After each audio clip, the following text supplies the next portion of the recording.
नमस्कार प्रणाम। हम रोरा के चहेता राइटर झलकू झमेला को बहुत बेहतरीन जबरदस्त गाना लेके रोरा के बीच में उपस्थित भइल बानी। ई गाना जौन बा न आरसीएम कंपनी से हम गाना गवैले रही। आ वो केकरा से गवैले रही भैया? सुर संग्राम विजेता मोहन राठौर भैया से। ठीक ना, मोहन राठौर भैया से ई गाना गवाइले रही हम। हो गल 3-4 साल हो गल। वो गाना हम का लिखले रही। ई गाना के बोल बा भैया, ई गाना के बोल बा न एगो मेहरारू जौन भी अपना मरद के बारे में कहतिया सखी से। आ का कहतिया, कोना भाव में कहतिया, कवि के भाव बा। अरे देखो ले बा फिल्म जब से गोदर रे लागे को दी मर्डर। अरे देखो ले बा फिल्म जब से गोदर रे लागे को दी मर्डर।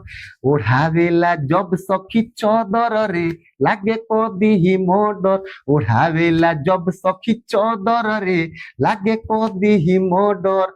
अरे देखो ले बा फिल्म जब से गोदर रे लागे को दी मर्डर।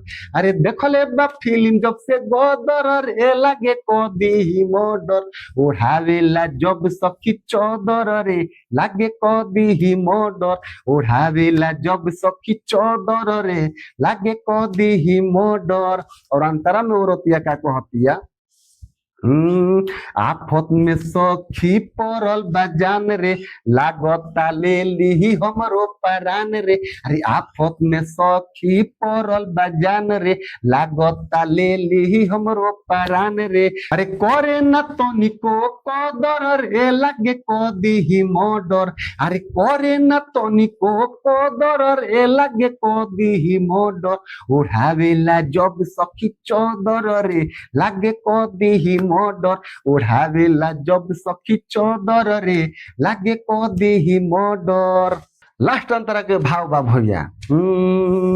झलकू झमेला जाला गूगल में डूबी, एक से एक सर्च करेला मूवी। अरे झलकू झमेला जाला गूगल में डूबी, एक से एक सर्च करेला मूवी। अरे लांग जाला मोहन बॉर्डर रे लागे को दी मर्डर। अरे लांग जाला मोहन बॉर्डर रे लागे को दी मर्डर। ओढ़ावेला जब सखी चौदर रे लागे को दी मर्डर। ओढ़ावेला जब सखी चौदर रे लागे को दी मर्डर। ई गाना रोरा लोग के क्वेश्चन लागल, एक बार कमेंट सेक्शन में अपन राय विचार जरूर हमरा के देव जा। और यदि गाना रोरा लोग के अच्छा लागल होखे न, एक बार शेयर कर देव जा। और यदि रोरा लोग भोजपुरी सिंगर बानी तो रोरा लोग हमरा से भोजपुरी में हर प्रकार के सॉन्ग लिखवावे खातिर चाहे अपन कम से कम बजट में ऑडियो वीडियो बनावे खातिर संपर्क कर सकत नहीं जा।